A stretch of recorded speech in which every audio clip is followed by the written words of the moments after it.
Good morning class 8 student, myself RV sir.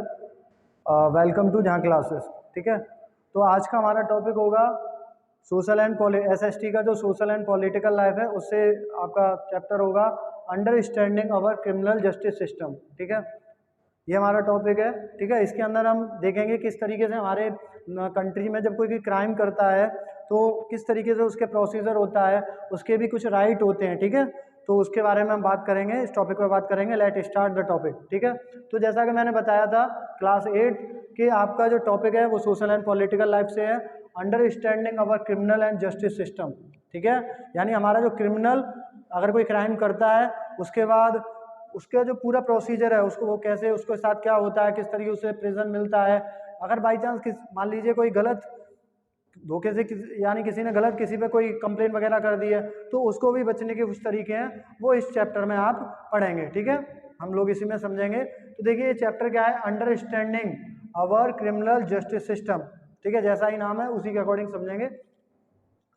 तो देखिए मैंने आपको पहले ही बताया था, इंडिया को कहते हैं the rule of law. India में एक चीज एम्प्लॉय होती है, यहाँ पे एक सिस्टम है जिसको हम बोलते हैं रूल ऑफ लॉ। क्या है आपका? Rule of law. Rule of law यानी रूल ऑफ लॉ है इंडिया में, क्योंकि इंडिया में कॉन्स्टिट्यूशन है और कॉन्स्टिट्यूशन में रूल ऑफ लॉ, कॉन्स्टिट्यूशन का मतलब ही होता है कि रूल ऑफ लॉ, यानी यहाँ पर लॉ एक समान होते हैं। रूल्स क्या हैं? रूल ऑफ लॉ का मतलब होता है कि जो भी लॉ आ रहा है, जो भी रूल्स रेगुलेशन बन रहे हैं, वो इक्वली इम्प्लीमेंटेड होंगे। ये नहीं कि किसी के साथ कुछ होगा, किसी के साथ कुछ होगा। तो ये आपका इसीलिए इंडिया को बोला जाता है रूल ऑफ लॉ। ठीक है, ठीक है, हमारा जो कॉन्स्टिट्यूशन है वो बहुत बढ़िया है। ठीक है, दुनिया का सबसे एडवांस कॉन्स्टिट्यूशन है वो इंडिया का ही है।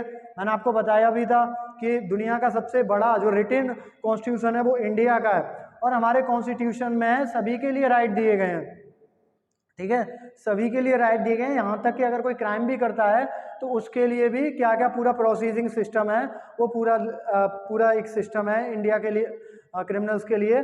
तो वही इस चैप्टर में समझेंगे। ठीक है, स्टार्ट कर, चलिए बताते हैं। तो इंडिया में मैंने बताया था रूल ऑफ लॉ है। क्या है? रूल ऑफ लॉ है। तो रूल ऑफ लॉ का मैंने मतलब बताया था कि all persons are equal eyes of law, यानी इंडिया का अगर हम फंडामेंटल राइट की बात करें, थोड़ा सा हम फंडामेंटल राइट पर आएंगे, तो यहाँ पर आता है फंडामेंटल राइट में मैंने कुछ फंडामेंटल राइट्स आपको बताए थे। ठीक है, चलिए उसके बारे में बताते हैं। फंडामेंटल राइट्स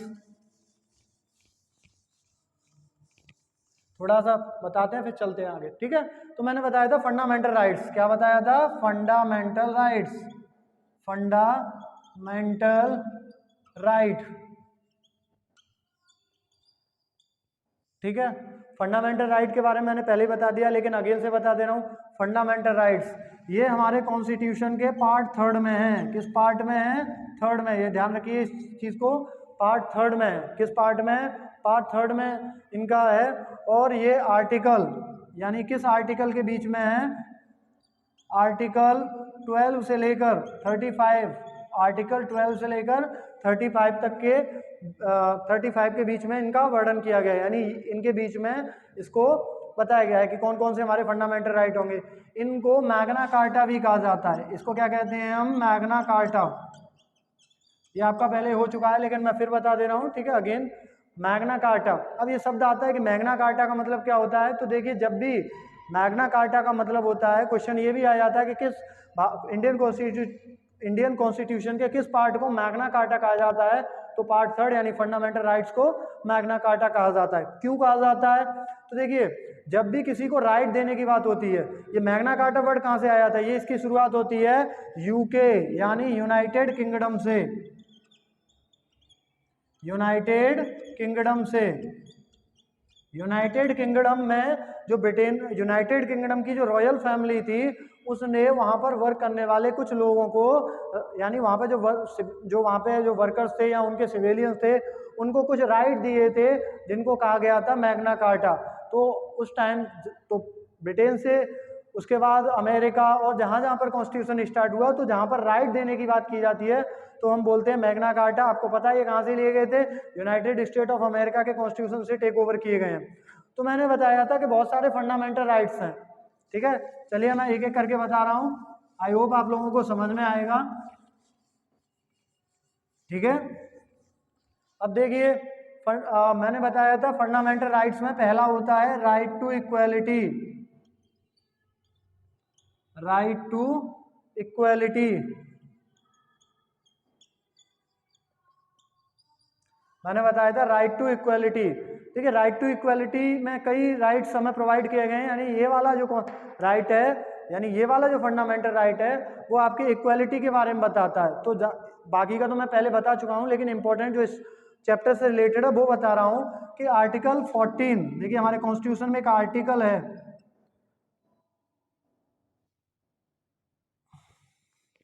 ठीक है, एक आर्टिकल है, इसको मैं शॉर्ट में लिख देता हूँ, आर्टिकल है 14। तो आपका आर्टिकल 14 क्या कह देता है? आर्टिकल 14 कहता है, क्या कहता है कि all citizen of India,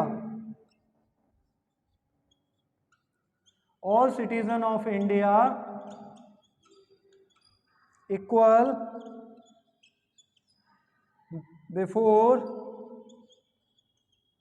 I of law, I of law. ठीक है, वैसे बहुत टॉपिक आ चुके हैं उनमें ये बताया गया है, लेकिन फिर से बता दे रहा हूँ। तो आर्टिकल 14 हमारा क्लियरली कहता है कि ऑल सिटीजन, यानी इंडिया के जितने भी सिविलियन हैं वो सभी कैसे हैं? समान है, इक्वल हैं। ये नहीं कि मैंने किसी के लिए कुछ और लॉ लगा दिया, किसी के लिए कुछ और राइट कर दिया, नहीं, रूल्स सभी के लिए इक्वल हैं। जितने भी रूल्स बनेंगे सभी सिटीजन्स को मानने होंगे। ठीक है, अब स्टार्ट करते हैं जो था। तो मैंने बताया था कि आर्टिकल 14 जो है वो ये कहता है कि ऑल जो राइट है वो इक्वल हैं।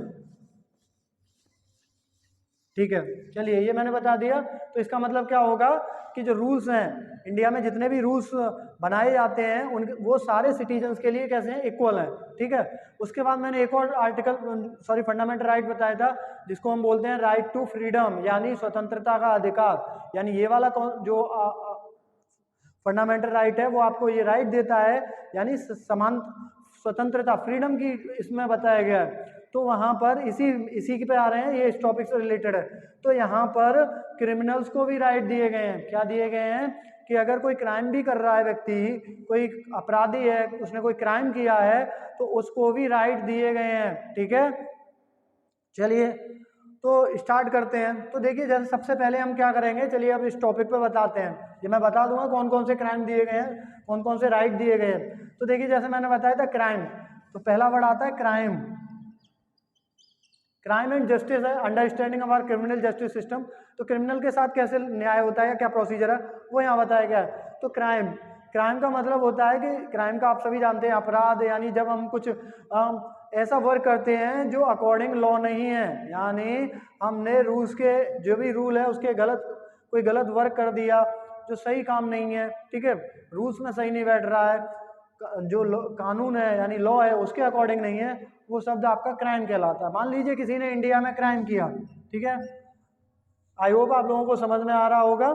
ठीक है, क्राइम, तो मान लीजिए किसी भी व्यक्ति ने कोई क्राइम किया, मान लीजिए किसी ने चोरी कर दी या किसी को शूट कर दिया या कुछ भी कर दिया, तो वो जब क्राइम करता है, ठीक है, किसी ने क्राइम कर दिया, ठीक है, जब कोई क्राइम कर दिया, मान लीजिए किसी ने क्राइम किया, तो आपने देखा होगा क्राइम करने के बाद क्या होता है, हम लोग कहाँ जाते हैं? हम नियरली पुलिस स्टेशन जाते हैं, समझना, near police station, nearly police station में जाते हैं। कहाँ जाते हैं? पुलिस स्टेशन में जाते हैं। जब भी कोई क्राइम करेगा हम कहाँ जाएंगे? नियरली पुलिस स्टेशन, यानी आपकी एरिया का जो भी पुलिस स्टेशन होगा वहाँ जाते हैं। ठीक है, जैसे हमारा शहर फिरोजाबाद है, ठीक है, अगर हम अपने इस सब डिस्ट्रिक्ट की बात करें, फिरोजाबाद सदर की, तो आपने देखा होगा थाना उत्तर, ठीक है, थाना दक्षिण, लाइन पार, ठीक है, तो ये सारे पुलिस स्टेशन है। तो जब भी कोई क्राइम करता है और दूसरा व्यक्ति जिसके साथ क्राइम हुआ है, ठीक है, तो वो कहाँ जाएगा? पुलिस स्टेशन जाएगा। अब पुलिस स्टेशन में क्या होगा? हम लोग पुलिस स्टेशन में जाएंगे, और क्यों जाएंगे पुलिस स्टेशन में? कंप्लेन करने। क्या करेंगे? हम उस व्यक्ति की कंप्लेन कर देंगे।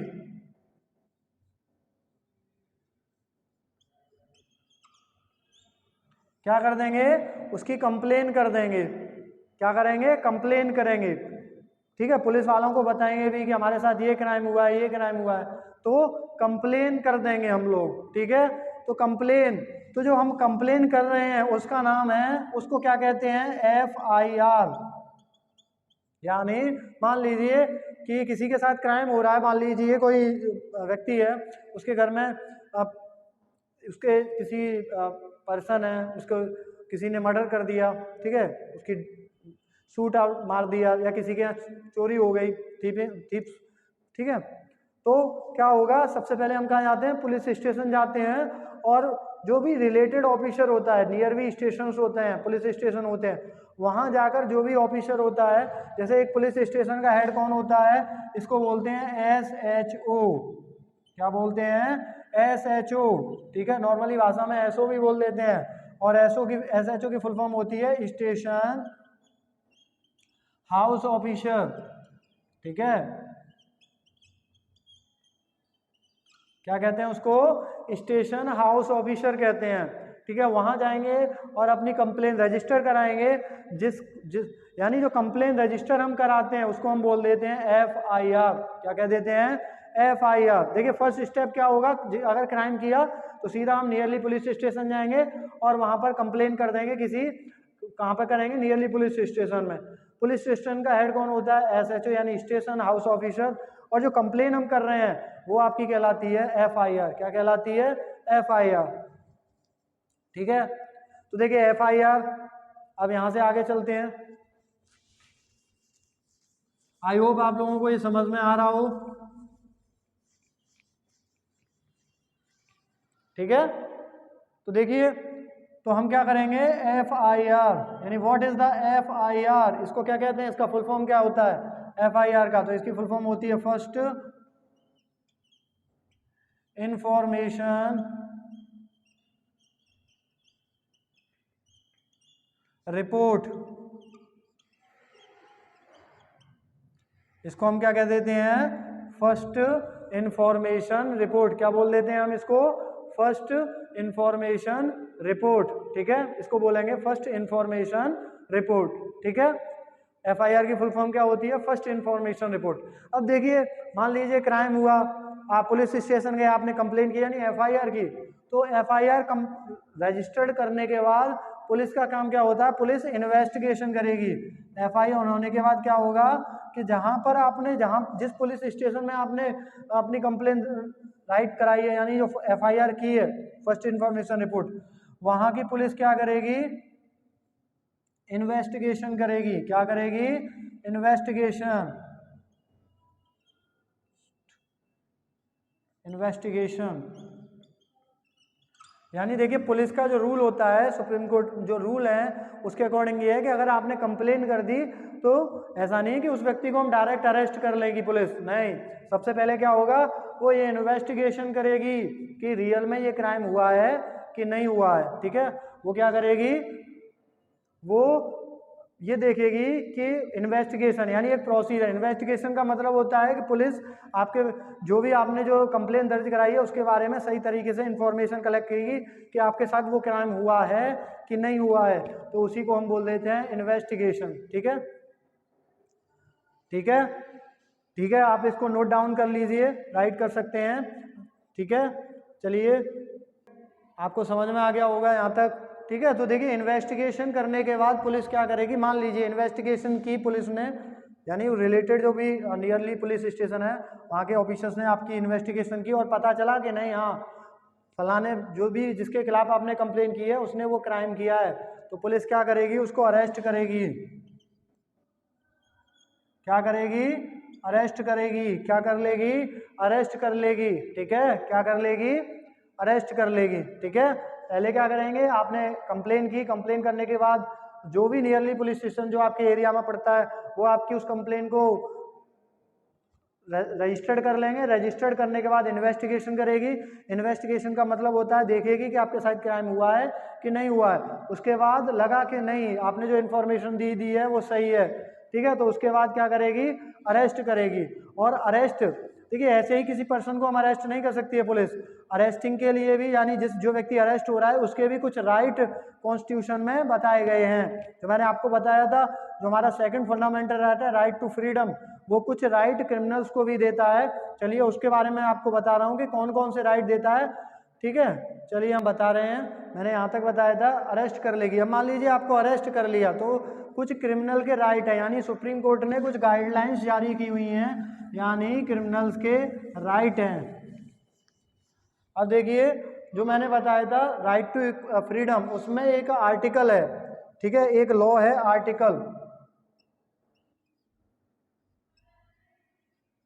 आर्टिकल 22, ठीक है, कौन सा है, आर्टिकल 22। आर्टिकल 22 क्या कहता है, ठीक है, इसी में सारे क्रिमिनल्स राइट होते हैं, क्रिमिनल्स के भी कुछ राइट्स होते हैं, कुछ कॉन्स्टिट्यूशनल राइट होते हैं, ठीक है, कौन कौन से होते हैं, यानी किसी भी पर्सन को कैसे राइट करेंगे। सबसे पहले देखिए किसी भी क्रिमिनल को जब पुलिस राइट करेगी, अरेस्ट करेगी, किसी भी व्यक्ति को जब पुलिस अरेस्ट करने जाती है तो उसके पास एक अरेस्ट वारंट होना चाहिए। अरेस्ट वारंट यानी एक डॉक्यूमेंट होता है, उसके बिना आप किसी को अरेस्ट नहीं कर सकते हैं, ठीक है। मान लीजिए अरेस्ट कर भी लिया तो उसके कुछ राइट होते हैं कि 24 आवर्स 24 आवर्स में जो अरेस्ट हुआ पर्सन है, अरेस्टिंग पर्सन है, 24 आवर्स के अंदर क्या करना होगा, जो भी अरेस्टिंग पर्सन है उसको मजिस्ट्रेट, यानी क्या कह सकते हैं, जुडिशियल मजिस्ट्रेट,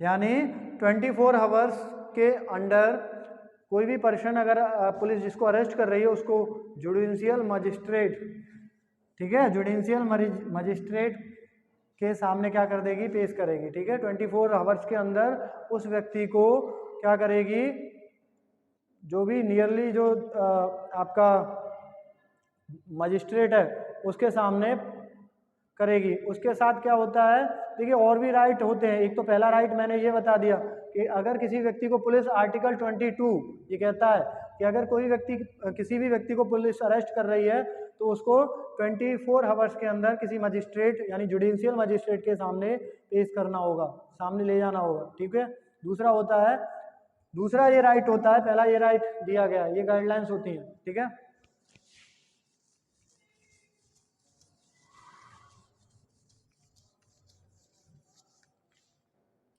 दूसरा क्या होता है, देखिए दूसरी चीज होती है कि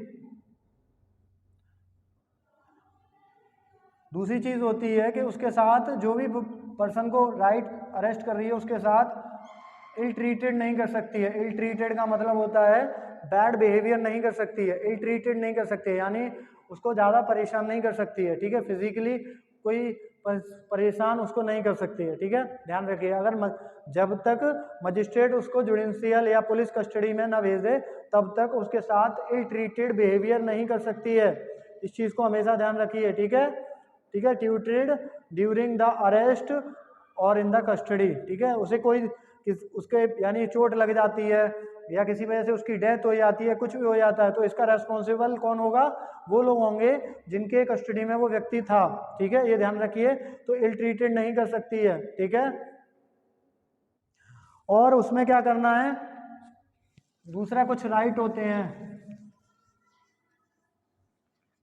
ठीक है, किसी भी चीज़, देखिए दूसरी चीज़ क्या होती है कि पुलिस जो है वो फोर्स नहीं कर सकती है, क्या नहीं करेगी, फोर्स नहीं करेगी, फोर्स नहीं कर सकती है कि नहीं तुमने ये क्राइम किया है तो आपको एक्सेप्ट करना होगा, यानी वो क्राइम को स्वीकार कराने के लिए किसी भी व्यक्ति को क्या नहीं कर सकती है, फोर्स नहीं कर सकती है, क्या नहीं करेगी पुलिस, फोर्स नहीं कर पाएगी, ठीक है, ये ध्यान रखिए, फोर्स नहीं कर सकती है, ठीक। और उसके अलावा एक और चीज़ इंपॉर्टेंट दी गई है, एक और इम्पोर्टेंट थिंग है, वो क्या है आपकी, एक और इम्पोर्टेंट चीज़ होती है कि फिर कोई भी अगर चाइल्ड है बिलो द 15 ईयर एज, कितना, कोई भी चाइल्ड है या कोई बच्चा है और जिसकी एज कितनी है 15 ईयर्स, ठीक है, 15 ईयर का कोई चाइल्ड है यानी बच्चा है, ठीक है, या कोई वुमेन है, क्या है, एंड वुमेन, देखिए कोई भी 15 ईयर का अगर कोई इंसान है, 15 ईयर्स की कोई चिल्ड्रन है, ठीक है, चिल्ड्रन, सॉरी इसको सही कर लेते हैं, बिलो द 15 ईयर्स, यानी कोई ऐसा व्यक्ति जिसकी एज 15 ईयर की हो, या फिर वो क्या है, वुमेन है, ठीक है, तो पुलिस उसको क्वेश्चन करने के लिए, क्या नहीं करने के लिए, क्वेश्चन करने के लिए, क्वेश्चन करने के लिए पुलिस स्टेशन नहीं बुला सकती है, ये राइट होता है। क्या नहीं कर सकती है, पुलिस क्वेश्चन करने के लिए पुलिस स्टेशन नहीं बुलाएगी, ये राइट है, आर्टिकल 22 गारंटीड करता है। उसके अलावा और भी कुछ राइट हैं। एक और इम्पोर्टेंट राइट जो है मैं बता दे रहा हूँ कि आफ्टर द इवनिंग 6 o'clock, यानी शाम के 6 बजे के बाद पुलिस किसी भी वुमेन से क्या नहीं कर सकती है, उससे कोई भी उसे अरेस्ट नहीं कर सकती है, ठीक है, उससे कोई क्वेश्चन करने के लिए पुलिस स्टेशन नहीं बुला सकती है, ध्यान रखिए, इवनिंग में 6 o'clock बता देते हैं, चलिए।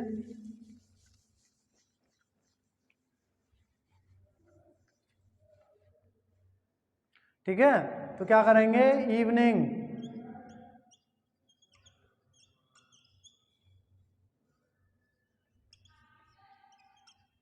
आफ्टर द इवनिंग 6 o'clock, ठीक है, आफ्टर इवनिंग 6 o'clock, ठीक है, क्या होगा, आफ्टर इवनिंग यानी शाम के 6 बजे के बाद पुलिस किसी भी फीमेल यानी किसी वुमेन को या किसी गर्ल को अरेस्ट नहीं कर सकती है, ठीक है, क्या नहीं करेगी,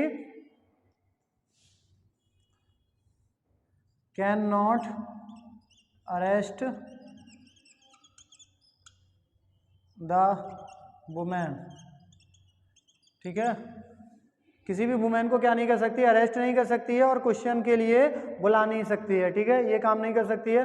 तो यहाँ तक मैंने बताया था कि कौन कौन से क्रिमिनल राइट जो हैं, यानी क्रिमिनल्स को भी हमारे राइट जो हैं हमारे कॉन्स्टिट्यूशन ने दिए हैं, और किस प्रोविजन के अकॉर्डिंग में दिए हैं, आर्टिकल 22। यहाँ तक आई होप आप लोगों को समझ में आ गया हो।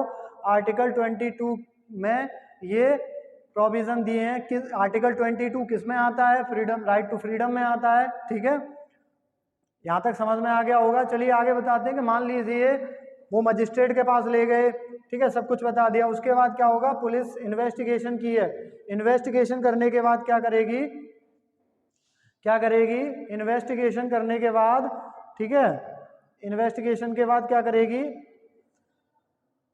ठीक है, अब इन्वेस्टिगेशन मैंने बताया था कि अरेस्ट करेगी। अब चलिए बताते हैं इन्वेस्टिगेशन में क्या करती है, इन्वेस्टिगेशन ऐसे ही नहीं कर लेती है, इन्वेस्टिगेशन ऐसे नहीं कर पाती है, क्या करेंगे, सबसे पहले ये देखेगी कोई विटनेस है, पूरा प्रोसीजर होता है, कोई विटनेस है, उसको उसके जो भी एविडेंसेस हैं, यानी विटनेस को क्या करती है, रिकॉर्ड करती है, विटनेस रिकॉर्डेड, विटनेस के जो बातें होती हैं उनको रिकॉर्ड करेगी, यानी इसका मतलब क्या है, पुलिस देखेगी कि जब क्राइम हो रहा था तो कोई बाहर कोई व्यक्ति तो नहीं था, ठीक है, अगर कोई व्यक्ति है, कोई विटनेस है, तो क्या करेगी, उसके स्टेटमेंट को क्या करेगी, विटनेस के स्टेटमेंट को क्या करेगी, रिकॉर्ड कर लेगी, ठीक है, इन्वेस्टिगेशन पे आ रहे हैं। और अगर मान लीजिए कि उसके पास वहां पर कोई विटनेस ही नहीं है, ठीक है, तो और भी एविडेंसेस को लेगी, क्या करेगी, और भी एविडेंस कलेक्ट करेगी, एविडेंस क्या करेगी, कलेक्ट करेगी, ठीक है, और एविडेंस कलेक्ट करने के बाद क्या करती है, क्या करेगी, देखिए क्या करेगी, उसके बाद एविडेंस कलेक्ट करने के बाद पता चल गया किसने क्राइम किया है, तो उसके बाद क्या करेगी, अरेस्ट करने जाएगी, अरेस्ट का मैंने बता दिया है, ठीक है, यहाँ तक समझ में आ गया, क्या करेगी, उस पर्सन को अरेस्ट कर लेगी। अरेस्ट करने के बाद देखिए क्या होता है, मैंने बताया था अरेस्ट करने के बाद 24 आवर में कोई भी जुडिशियल मजिस्ट्रेट होता है उसके सामने, यानी उसके यहाँ ले जाएगी, बताएगी, ठीक है, और उसके बाद क्या करेगी, पुलिस जो है एक, यानी जो भी एविडेंसेस उसने कलेक्ट किए हैं, क्या किए हैं, एविडेंसेस कलेक्ट किए हैं, तो एविडेंस में कि उनने काम किया था, क्या नहीं किया था, क्या कुछ किया है, तो उसका एक रिकॉर्ड होता है जिसको हम बोलते हैं चार्जशीट, ठीक है, उसको क्या बोलते हैं हम, पुलिस क्या एक जो फाइल डॉक्यूमेंट्स भेजेगी कोई, यानी जहाँ पे उसने वो एविडेंस कलेक्ट किए हैं, विटनेस के स्टेटमेंट रिकॉर्ड किए हैं और भी जो एविडेंस है उनको हम बोल देते हैं चार्जशीट। क्या बोल देते हैं? चार्जशीट। चार्जशीट। ये चार्जशीट जो है वो कहाँ भेजेगी? जज के पास। कहाँ जाएगी? जज के पास। ठीक है, कहाँ जाएगी? जज के पास जाएगी। ठीक है, उसके बाद क्या होगा? उसके बाद आगे का प्रोसीजर होगा। ठीक है, चलिए हम बता रहे थे यहाँ पर, तो क्या करेगी? जज के पास भेज देंगे। ठीक है, और उसके बाद जब ये जज के पास यानी चार्जशीट पहुँच गई, तब जज ये डिसाइड करता है, यानी एक पूरा प्रोसीजर होगा, और प्रोसीजर में जो ये मजिस्ट्रेट है यानी जो जज है वो ये डिसाइड करेगा कि वो उसने क्राइम किया है या नहीं किया है, यानी वो एक एक्यूड है या इनोसेंट है। ठीक है, क्या कहेगा? इनोसेंट है या एक्यूड है, यानी उसने क्राइम किया है या नहीं किया है। अगर क्राइम नहीं किया है तो उसको फ्री कर देगा। ठीक है, चार्जेस नहीं लगाए जाएंगे। और अगर उसने क्राइम किया है तो देखिए, मैंने आपको बताया भी था कि हमारे यहाँ पर कुछ कोड होता है, हमारे कॉन्स्टिट्यूशन में एक कोड है जिसको हम बोलते हैं, आपने ये शब्द सुना होगा बहुत, आईपीसी, बहुत बार सुना होगा। ठीक है, क्या होता है? आईपीसी, यानी इसकी फुल फॉर्म क्या होती है? Indian penal code. ठीक है, ये क्रिमिनल कोड है, यूनिवर्सल क्रिमिनल कोड है जिसको हम बोलते हैं आईपीसी, यानी इंडियन पीनल कोड। और अगर कोई व्यक्ति जो मजिस्ट्रेट को ये लग जाता है कि इसने एक्यूड यानी वो क्राइम किया है, क्रिमिनल का मतलब क्या होता है मैंने बता दिया था, क्राइम का मतलब क्या होता है? क्रिमिनल का मतलब होता है कि a person who the crime against the society, यानी उसने कुछ ऐसा किया है जिससे सोसाइटी को, समाज को, ठीक है, एक जो पूरा एक सोसाइटी होता है उसको दिक्कत हो रही है, यानी उसको उसने डिस्टर्ब किया है, तो उस व्यक्ति को हम क्या कह देते हैं? क्रिमिनल कह देते हैं, और उसने जो किया है उसे हम क्राइम कह देते हैं। मैंने बताया था। ठीक है, अगेन मैंने बता दिया। अब मान लीजिए जज को पता चल गया कि इसने क्राइम किया है, तो उसके बाद क्या होगा? उसमें ये उस पर कौन किसके अकॉर्डिंग उसने एक क्राइम किया है, तो वो एक यूनिवर्सल क्रिमिनल कोड होता है सजा देने के लिए, जिसको हम बोल देते हैं आईपीसी, यानी इंडियन पीनल कोड। इसके अकॉर्डिंग आपने देखा होगा, जैसे किसी का मर्डर कर दिया है तो उसमें 302 सेक्शन लग जाएगा, या फिर 307, ये सभी जो लगते हैं वो कहाँ से लगते हैं? इंडियन पीनल कोड में। अगर किसी ने वुमेन्स के अकॉर्डिंग क्राइम किया है तो उस पर 376E लगता है। क्यों लगता है? क्योंकि वो आईपीसी का सेक्शन है। ठीक है, इंडियन पीनल कोड का है। ठीक है, अब उसके बाद क्या होगा? देखिए, उसके बाद की आगे का प्रोसेस समझेंगे। यहाँ पर क्या हुआ? जज ये देखेगा कि ये एक्सक्यूट पर्सन है या कैसा पर्सन है। ठीक, तो देखिए मैंने आपको बताया था कि इंडियन पीनल कोड। अब देखिए, मान लीजिए कि जज ने मान लिया कि वह पर्सन एक्यूड है, उसने क्राइम किया है, इंडियन पीनल कोड। उसके बाद का प्रोसीजर क्या होता है? तो यहाँ पर एक शब्द आता है पब्लिक प्रोसिक्यूटर। पब्लिक प्रोसिक्यूटर ने क्राइम किया है तो उसके अकॉर्डिंग, इंडियन पीनल कोड के अकॉर्डिंग उस पर चार्जेस लगाए जाएंगे। चार्जेस का मतलब होता है उसने कौन सा क्राइम किया, उसके अकॉर्डिंग वहाँ पर कुछ सेक्शंस होते हैं इसमें, वो उस पर अप्लाई किए जाएंगे। जैसे किसी ने कोई वुमेन्स क्राइम किया हुआ है, गर्ल्स के खिलाफ क्राइम किया हुआ, तो 376E लगता है। मान लीजिए किसी ने किसी को मार दिया तो 302 या 307, ये सभी उसमें लगते हैं। ठीक है, तो ये किस में लगते हैं? इंडियन पीनल कोड में लगते हैं। ठीक है, चलिए अब इसके बाद आगे का प्रोसीजर क्या होता है?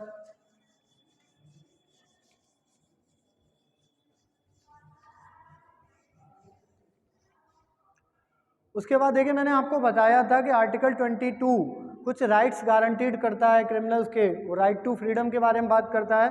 ठीक है, तो उसमें ये भी होता है, क्या होता है कि मान लीजिए कोई क्रिमिनल है, यानी कोई क्रिमिनल है,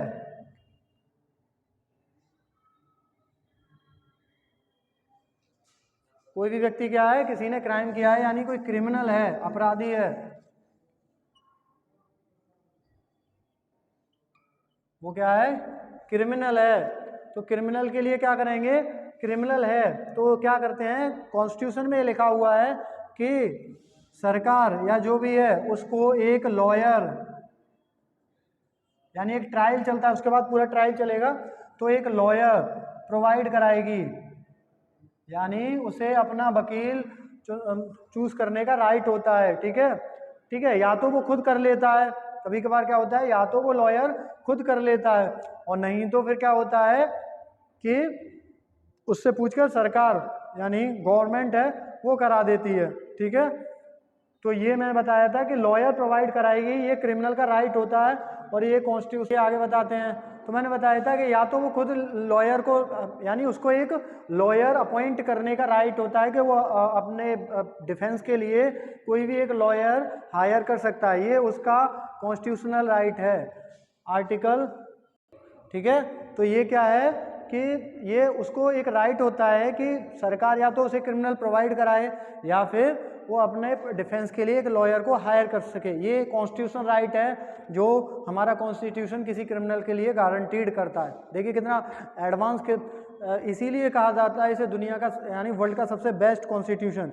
यानी एक नॉर्मल पर्सन जो होते हैं उनके लिए नहीं, क्रिमिनल्स के लिए भी राइट दिया हुआ है। ठीक है, राइट देते हैं और एक लंबा पूरा प्रोसीजर होता है। चलिए आपने देखा होगा कि, चलिए अबाउट बताते हैं कुछ। ठीक है, वीडियो को थोड़ा वो करने के लिए, थोड़ी क्लास को इंटरेस्ट बनाने के लिए। देखिए क्या करते हैं कि इसके बारे में थोड़ा और बता देता हूँ। देखिए जैसे आपने देखा होगा कि अमेरिका वगैरह कुछ कंट्री होते हैं, जब वहाँ पर कोई क्राइम होता है तो वहाँ पर जो उसको पनिशमेंट दिया जाता है यानी जो सज़ा दी जाती है वो ट्रायल बहुत छोटा होता है, शॉर्ट टाइम होता है। ठीक है, लेकिन हमारे यहाँ पर तो जो हमारा इंडियन कॉन्स्टिट्यूशन है ये इतना एडवांस है कि क्रिमिनल को भी सारी फैसिलिटी देता है, उसके भी सारे राइट्स हैं।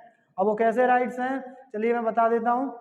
जैसे मान लीजिए किसी पर्सन है, ये अबाउट द टॉपिक बता रहा हूँ, मान लीजिए कोई पर्सन है, जैसे देखिए यहाँ लॉयर को राइट देता, कितने राइट दिए हुए हैं कि 24 आवर्स के अरेस्ट करने के बाद 24 आवर्स में उसे मजिस्ट्रेट के पास ले जाना होगा। ठीक है, कहीं भी नहीं है, दुनिया में कहीं नहीं होता, भारत में ऐसा है। उसके बाद क्या रखा है कि जब तक वो पुलिस कस्टडी में होगा तब तक, यानी जब तक कोर्ट उस पर कोई वो नहीं कर देता है, मान नहीं लेता है कि क्रिमिनल है या इनोसेंट है या कोई भी है, तब तक क्या होता है कि वो जिस पुलिस की कस्टडी में उसको कोई दिक्कत नहीं होनी चाहिए, ये गारंटीड होती है उसमें। ठीक है, उसके बाद क्या देता है कि उसे लॉयर भी हायर करा देगा। मान लीजिए उसने क्राइम किया तो उसको अपने डिफेंस के लिए लॉयर प्रोवाइड कराएगा। ठीक है, उसके अलावा देखिए 15 ईयर्स से जो बिलो होते हैं या कोई वुमेन्स हैं उनको पुलिस इन्वेस्टिगेशन या उसे क्वेश्चन करने के लिए पुलिस स्टेशन नहीं बुला सकती है, ये भी कॉन्स्टिट्यूशन राइट होता है। उसके अलावा मैंने बताया था कि शाम के 6 बजे के बाद यानी after the evening 6 o'clock after किसी भी वुमेन्स को या किसी गर्ल्स को पुलिस अरेस्ट नहीं कर सकती है। उसे कोई भी इन्वेस्टिगेशन यानी कोई पूछताछ वगैरह करनी है उसके लिए उसे उस पुलिस स्टेशन में नहीं बैठा सकती है। यानी कितना टाइम होता है, शाम के 6 बजे के बाद उनको उस महिला को फ्री करना होता है। जैसे आपने देखा होगा कि अभी एक जो मुंबई का जो नारकोटिक्स कंट्रोल ब्यूरो है, केंद्र सरकार का एक वो है नारकोटिक्स कंट्रोल ब्यूरो, तो उसमें क्या हुआ था कि कोई एक्ट्रेस थी, ठीक है, आप लोग जानते होंगे। ठीक है, तो कोई एक्ट्रेस थी तो उनको पुलिस ने उन्हें यानी जो भी एक व्यक्ति पकड़ा गया था दूसरा, तो उससे कुछ एविडेंसेस मिले, उसके लिए उन्हें क्वेश्चनिंग करने के लिए यानी पूछताछ करने के लिए उन्होंने वहाँ पर अपनी एजेंसी में बुलाया। ठीक है, क्वेश्चन भी किए, लेकिन आपने देखा होगा कि शाम के 6 बजे के बाद उन्हें फ्री भी करना पड़ा। क्यों किया, तो कैसा रूल है, रूल क्या कहता है कि शाम के 6 बजे के बाद हम पुलिस या हमारा जो भी कोई भी अधिकारी है पूछताछ करने के लिए अरेस्ट नहीं कर सकता है शाम के 6 बजे किसी गर्ल्स को या फिर लेडीज़ को, इसीलिए उन्हें छोड़ा गया था। कुछ लोग इसको डिफेंस में भी यूज़ कर लेते हैं। ठीक है, तो इसीलिए दुनिया का सबसे बेस्ट कॉन्स्टिट्यूशन कहा जाता है जो किसी क्रिमिनल को भी राइट देता है। ठीक है, चलिए आगे तो देखिए इसमें क्या होता है कि क्रिमिनल हुआ है। ठीक है, तो यहाँ पर एक शब्द आता है, आपने सुना होगा पब्लिक प्रोसिक्यूटर। पब्लिक, एक वर्ड बहुत बार सुना होगा आपने, ये बहुत वर्ड होता है। क्या वर्ड है आपका, पब्लिक प्रोसिक्यूटर। क्या होता है, पब्लिक प्रोसिक्यूटर।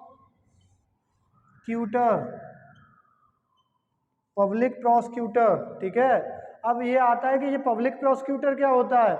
ठीक है, क्या होता है, चलिए आगे बताते हैं। ठीक है, मैं बता ही रहा था पब्लिक प्रोसिक्यूटर क्या कर रहा है।